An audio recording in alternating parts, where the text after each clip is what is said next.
It was unexpected, but I think people have learned to expect the unexpected during these protests.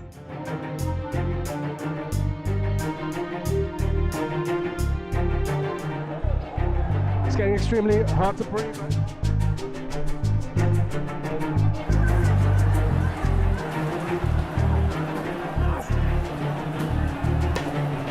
When the government go hard, we go hard.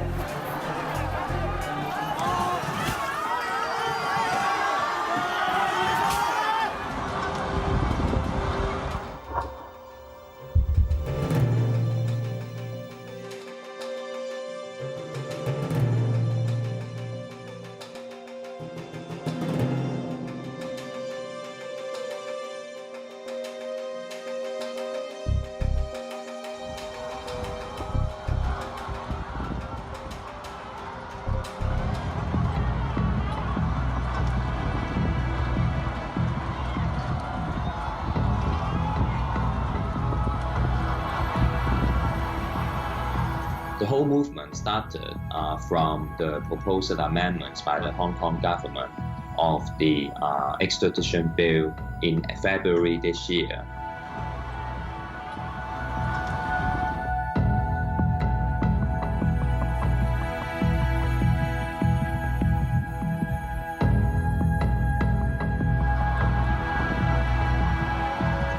Hong Kong's losing its identity, and that, you know, Beijing is slowly encroaching on the freedoms of Hong Kong.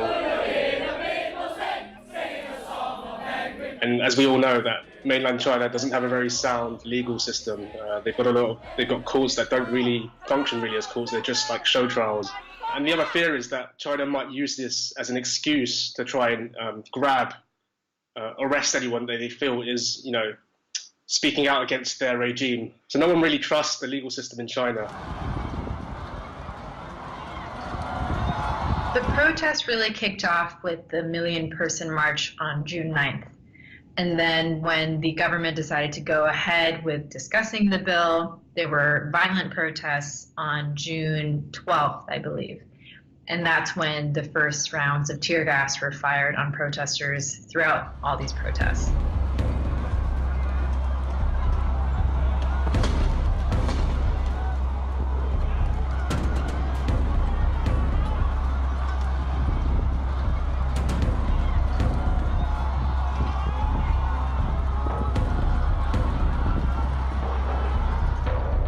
The police didn't do a great job.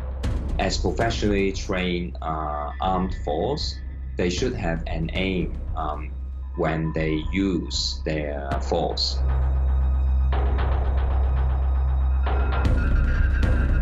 The police was very unreasonable. They used unnecessary, disproportionate force against the protesters.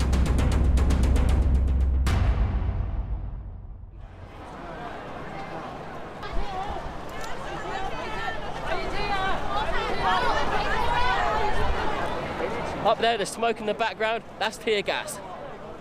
You don't want to get that in your eyes, and I can already feel it in mine. Stop! Stop! Stop! Stop! You know what? It really was an accidental discovery. I was going sightseeing. I heard about this protest. Well, in fact, I walked right through this protest. Be careful. It's very hard to breathe. Save Hong Kong! Save Hong Kong!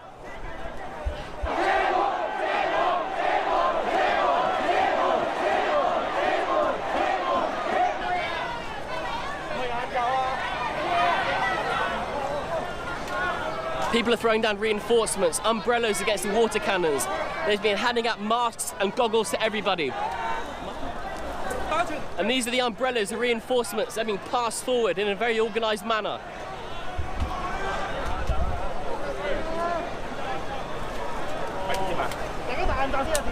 My eyes are still hurting from the tear gas. There's smoke everywhere. This is an absolute madness.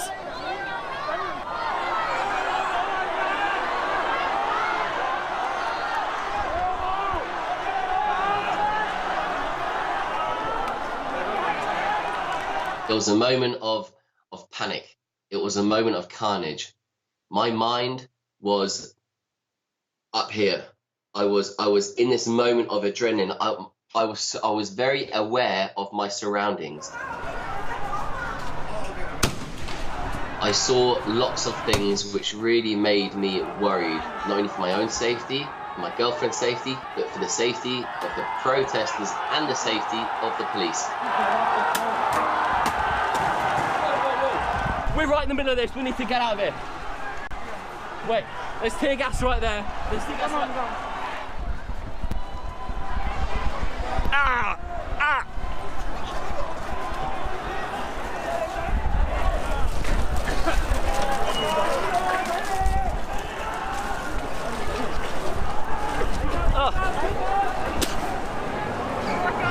Yeah. Okay. You know, there were some actions that I saw that I didn't agree with, as you can probably see in my video. However, there's two sides to every story, but I just wanted to document what I saw.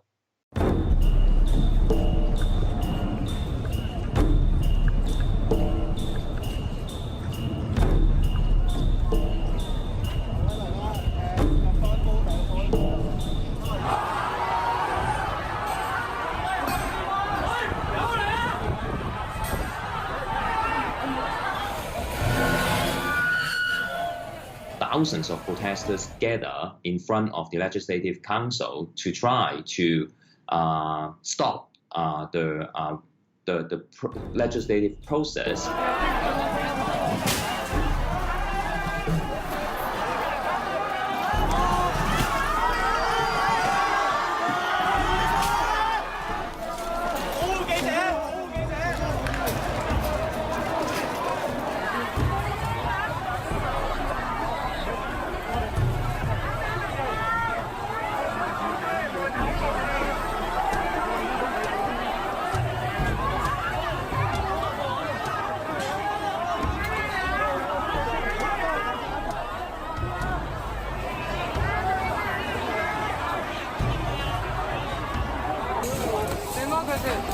Democracy, hell yeah!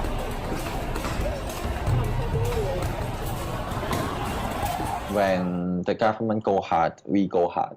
So you cannot blame every protester who used a more radical way to respond to government response.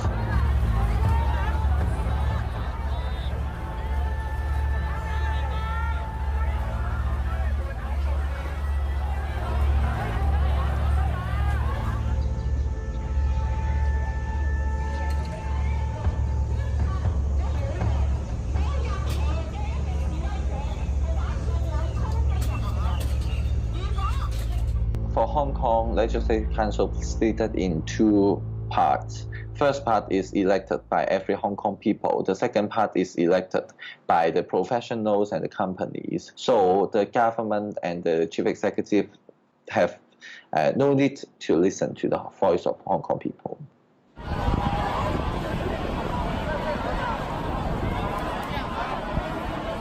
Gradually, over the past couple of months, the sort of demands have expanded beyond this bill.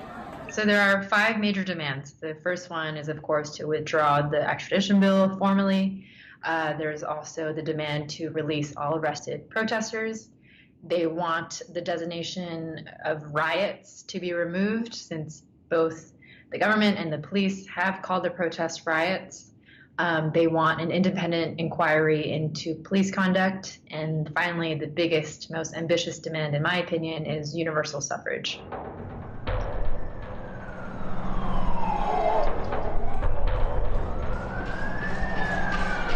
Every time you went to a protest, you sort of felt this sort of tension that things might escalate, and it kind of felt things could happen at these protests anytime soon.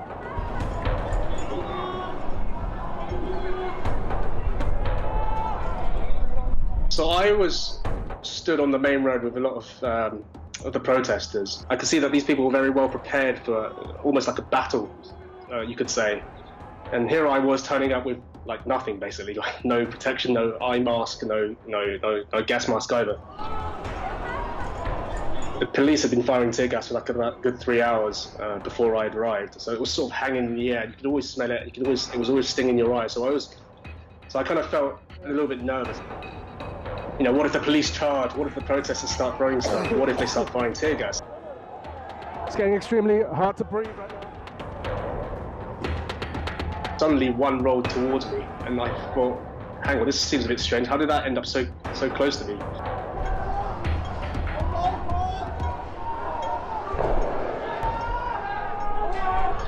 And there was like a moment where I felt, should I run or not?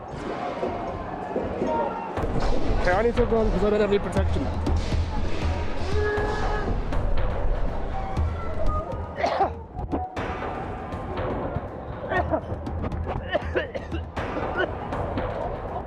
So I started running in the opposite direction, and with all the sort of air sort of being zapped out of my lungs, I started to panic a little bit. I mean, tear gas really does take the air out of your lungs, and it really panics you a lot.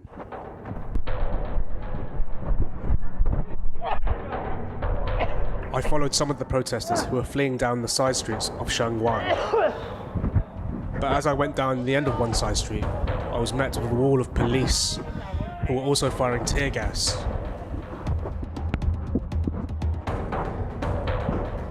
But very luckily, extremely luckily in fact, I spotted a residential building with some protesters sheltering inside.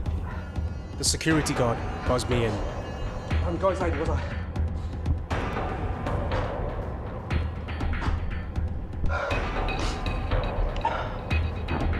It was a complete and utter relief to be able to breathe and get oxygen back into my lungs.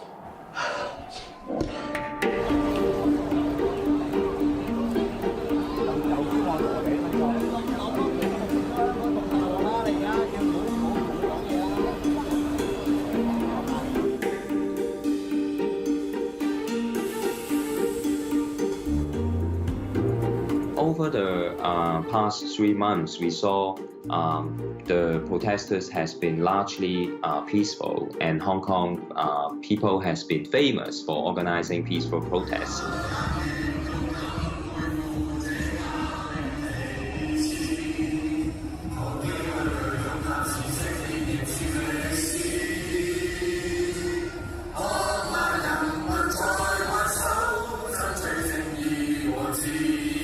The protesters are actually very kind towards bystanders that have, you know, been caught up in the protests. Whenever I turn up these protests, I always see loads of people from the older generation, families, in the shops, you know, on public transport, on the buses, waving and giving their support to these young protesters.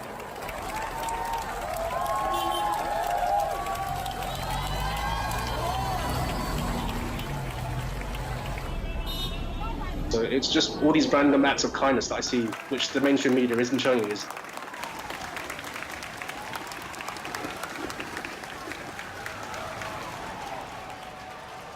It's quite moving, really, to see so much solidarity, to see so many people out on the streets all expressing the same things and doing so peacefully and safely.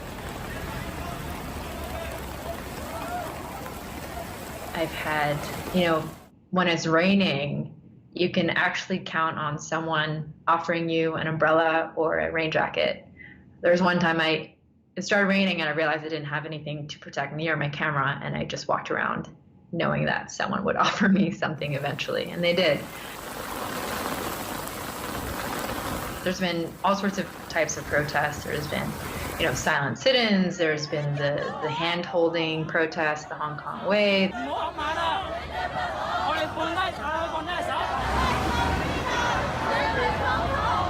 for freedom! Fight for freedom! Stand with Hong Kong! Fight for freedom! And there's also things like the Lenin walls, which are spontaneous, non-permanent places in public where people are posting post-it notes or posters or art to express how they feel and their demands. And those are, of course, a peaceful way to protest, and they're all over Hong Kong now.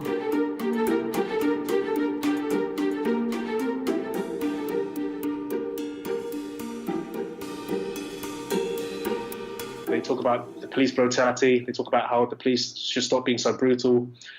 They talk about sort of the 5 demands that the protesters want. Call, like, you know, the government liars. So it's many different messages. It's just a way for people to express their feelings about the protests.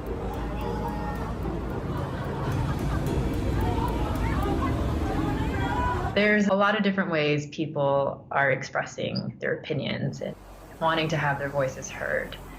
Of course, there's differing opinions on what methods really work. These protests, there's so much that happens that's shocking, and something happens every week, it feels like. And I've had this conversation with other journalists. We'll talk about something. Do you remember that time when this happened? And we'll be like, that was yesterday, because the days were so long and so much happened. So I think some of the more memorable times was, for example, when they managed to get all the flights canceled for the rest of the day at the Hong Kong airport. That was called the airport sit-in protest. And the purpose was to show and educate the arriving passengers of what is happening currently in Hong Kong.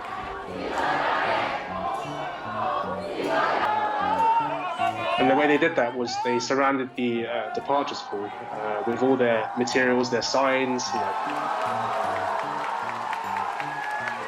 People just gather at the arrival hall to try to explain to tourists or anybody arriving Hong Kong of what the movement was.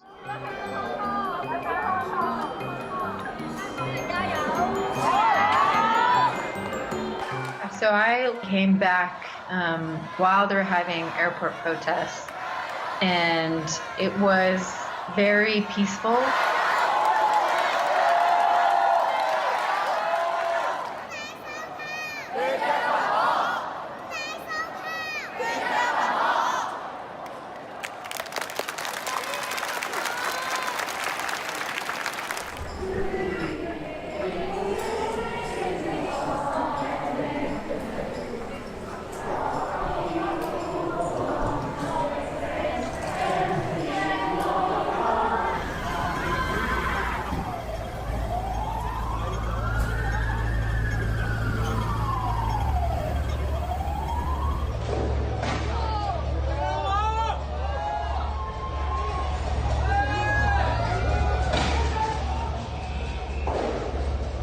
The brutal methods employed by the police angered a lot of Hong Kong people.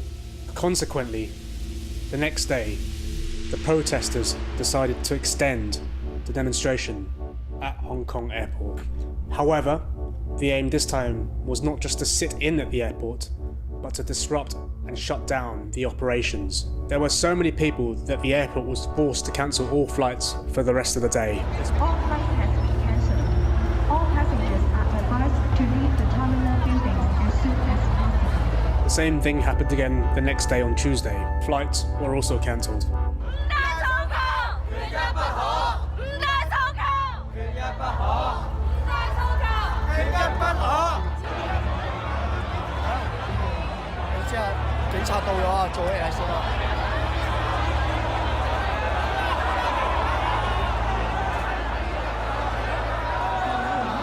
Being within the airport in a contained environment, no one expected violence. I know a lot of journalists, including myself, when the violence did break out, we didn't have our gear on ourselves. We had them in the press room at the airport, but we weren't ready for a hostile environment at the airport. And it happened quite quickly because, I mean, the police just kind of showed up out of nowhere. They arrived at the airport and came out, and things sort of got heated from there. So it was unexpected, but I think people have learned to expect the unexpected during these protests. In the airport, the demonstration turned ugly when some travelers were trapped or even treated badly by the protesters. This is definitely not justifiable from Amnesty's perspective. But that is surely understandable because what happened before was a big clash between the Hong Kong police and the protesters that aroused lots of anger among the protesters. No one really wants to see violence. We don't want it to happen. But at the same time, I sort of understand why some of these people are doing it. I understand their frustrations. I understand their anger. Of course, there's no justification for violence on the part of protesters, but at the same time, I think it's gotten this far because of how the police have managed the situation. And I think we've come to this violence because of years of the government ignoring what Hong Kong people wanted.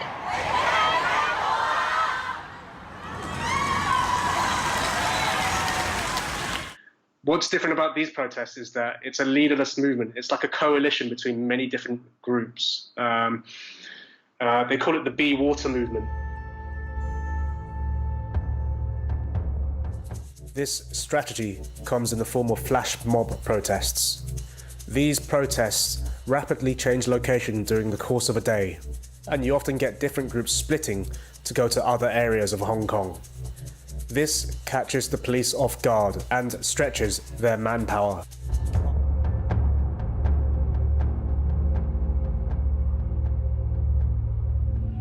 Now, the key to these flash mob protests is the Telegram app. There are several protest chat groups on this messaging app, some of which contain tens of thousands of protesters. This allows for information on the next destination of the protests to be quickly disseminated. As well as Telegram, protesters also use a Hong Kong Reddit-style forum called LIHKG to organise protests. During protests, when internet signal is patchy, attendees use Apple's AirDrop function to share information. Protest details have also been seen on the Tinder app. They have also been advertised as Pokemon Go events.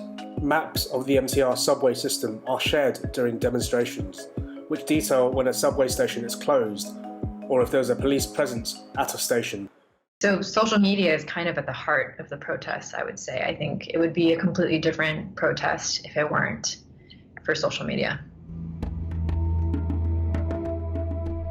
It's certainly not an equal society, but for many, they're doing pretty well. And if you were doing pretty well and you're comfortable, you probably didn't see the problem. And all you see now is violence and petrol bombs and bricks being thrown and police officers getting hurt.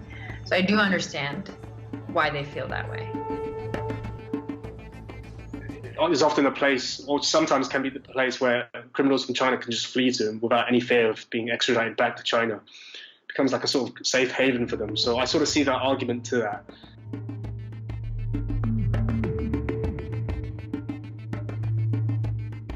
There are a lot of reasons to support the government.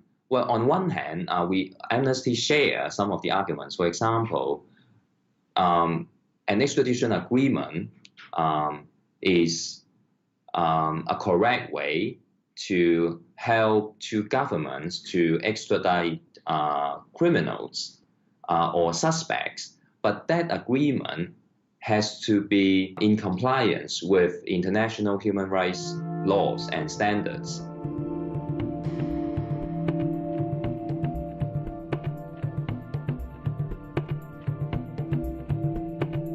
Carrie Lam finally stepped out to announce the formal official withdrawal of the extradition bill, which is the number one demand, and which is the demand that kicked off these protests in the first place. But as a lot of people point out, it's been 3 months since the protests began, and in that time, a lot of things have happened, and a lot of damage has been done.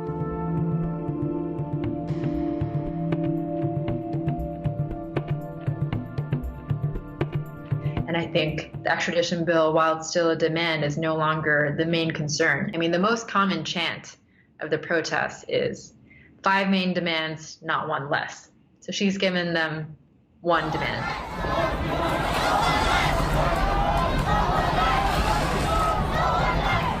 But I doubt it will have such a big effect because it really is too little too late.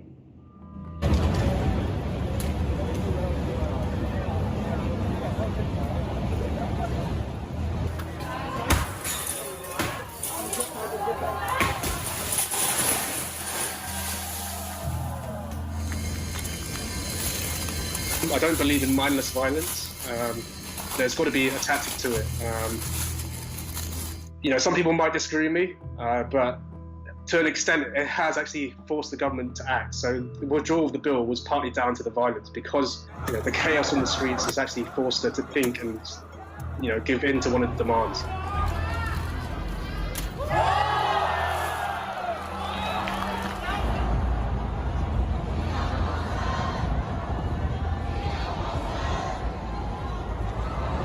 They wanted it to be a big day. They had a big celebration in Beijing. They didn't want Hong Kong to embarrass those celebrations, but Hong Kong did embarrass it on the world stage. The actual event itself in Hong Kong, the protest, started off almost like a festival. They all marched together, showing their solidarity for these 5 demands and against the government. But the situation quickly escalated around 4 o'clock when the police fired tear gas, whilst families and kids were still here.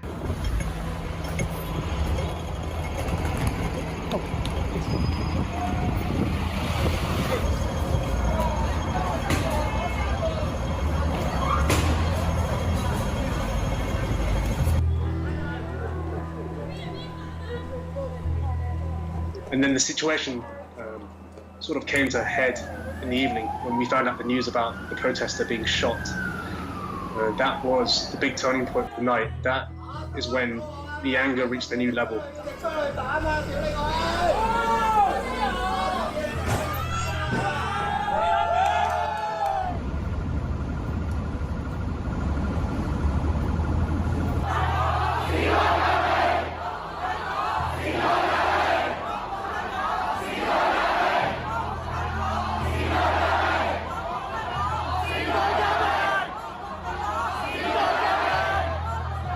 So it's a very scary amount of power that the government has right now, and it's essentially opened a Pandora's box.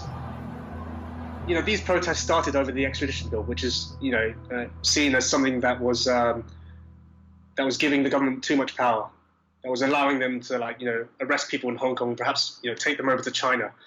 But now she's enacted this ordinance, which is basically even worse, because she's now got so much power now to do whatever they want to just quash the protest.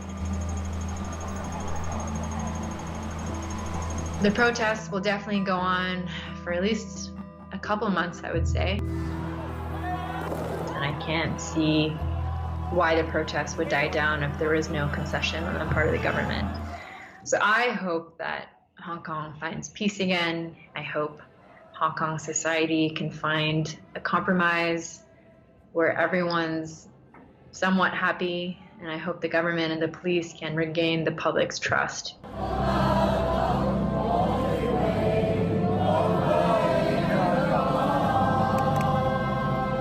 Hãy subscribe cho